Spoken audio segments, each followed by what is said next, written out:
Hello friends, good morning. Welcome back to my channel Mo Pal blog official চ্যানেলে সকল বন্ধুদেরকে জানাই স্বাগত।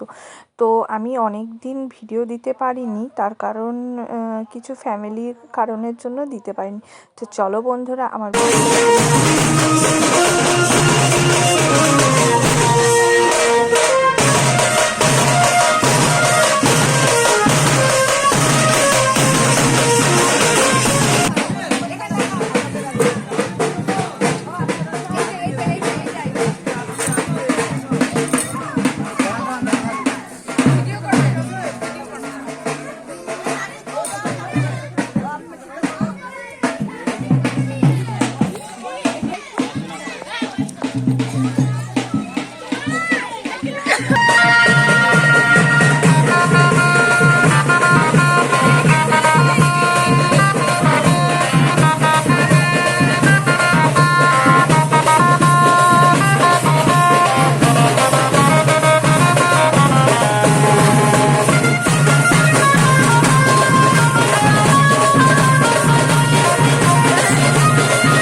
তো চলো বন্ধুরা, তোমরা জলসাজাটা তো দেখেই নিলে। এরপরে নানি ক্রিয়ায় বসবে। তো দেখো খুব সুন্দরভাবে ছলঞ্চাতলাটা সাজানো হয়েছে।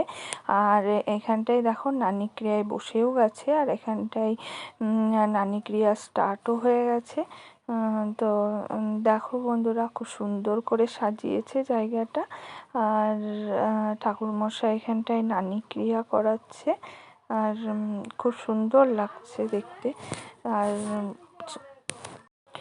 তো নানি ক্রিয়াটা হয়ে যাওয়ার পর আশীর্বাদ হবে। তার কারণ হচ্ছে ছেলের বাড়ি থেকে আশীর্বাদ করতে সবাই চলে এসেছে, আশীর্বাদ করতে চলে এসেছে। আর দেখো বন্ধুরা, এখন নানি ক্রিয়াটা সম্পন্ন হওয়ার পর তবে আশীর্বাদ হবে। তো দেখো নানি ক্রিয়াটা শুরু হয়ে গেছে।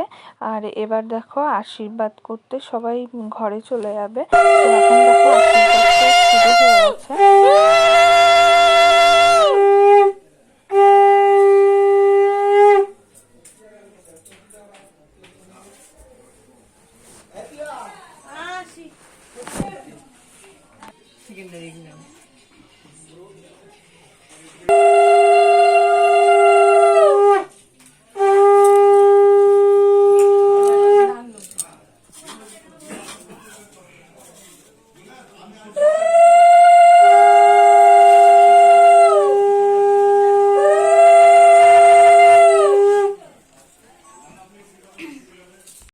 তো দেখো বন্ধুরা, এখন আশীর্বাদ করতে মেয়েকে ঘরে নিয়ে যাওয়া হচ্ছে। আর এখানটায় দেখো খুব সুন্দরভাবে গিফট প্যাক করে আশীর্বাদে যা কিছু লাগে সব কিছু পাঠিয়ে দিয়েছে। আর এত সুন্দরভাবে ধান দুব্রো পান সুপারি এত সুন্দরভাবে প্যাকিং করেছে, তো দেখতেও খুব সুন্দর লাগছে। আর তোমাদের কেমন লেগেছে বন্ধুরা দেখো, আমার তো খুব ভালো লেগেছে এরকম সাজানো দেখে। তো চলো বন্ধুরা, এখন আশীর্বাদ তো আগেই তোমাদের দেখিয়ে দিয়েছি। তো চলো বন্ধুরা, এখন দেখো খাত্তাক ভাঙানো হচ্ছে। তো আমাদের খাত্তাক ভাঙানোর নিয়ম এভাবে হয়। সবার তো নিয়ম এক হয় না, এক একজনের মানে ফ্যামিলির এক এক রকম হয়, কিন্তু আমাদের নিয়ম এইভাবে হয় যে 3টে খড়ের মানে ছোট ছোট করে খড়গুলোকে বেঁধে তো সেগুলো দিয়ে ঘুরিয়ে করা হয়, আর সামনেখানে খাত্তাকটা ভাঙানো হয়। আর দেখো এটা জামাইবাবু বা দাদু করতে পারে। তো এর যেহেতু জামাইবাবু ছিল না, তো সেই জন্য দাদু করেছে। আর দেখো কত সুন্দরভাবে করেছে। আর এই আগুন ঘুরানোর কাজটা হয়ে গেলে এরপরে পায়ের গোড়ালি দিয়ে খাত্তাকটা ভাঙাতে হবে। তো দেখো এখন আগুন ঘোরানোর কাজটা শেষ হয়ে গেল, তো এখন খাত্তাকটা ভাঙাবে। তো দেখো মেয়েকে খাতা একটা দেওয়া হয়েছে, এখন পায়ের গোড়ালি চাপ দিয়ে ওটাকে ভেঙে দাদুর কোলে উঠবে।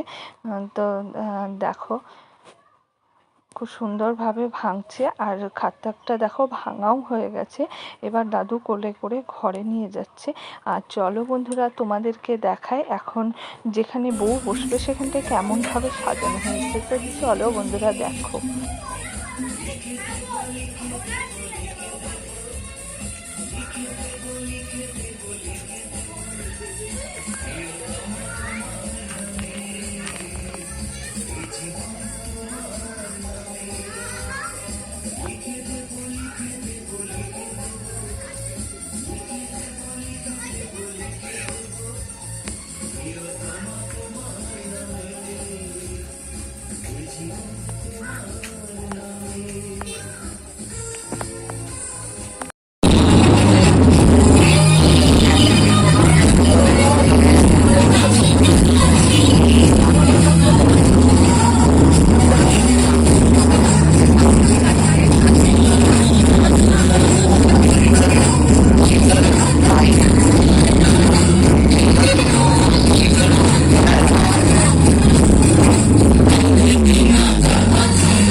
তো বন্ধুরা আমি বিয়ের কাছের কোনো ভিডিও তুলতে পারিনি, তার কারণ প্রচণ্ড ভিড় ছিল, সেই জন্য আমি ভিতরে যেতে পারিনি।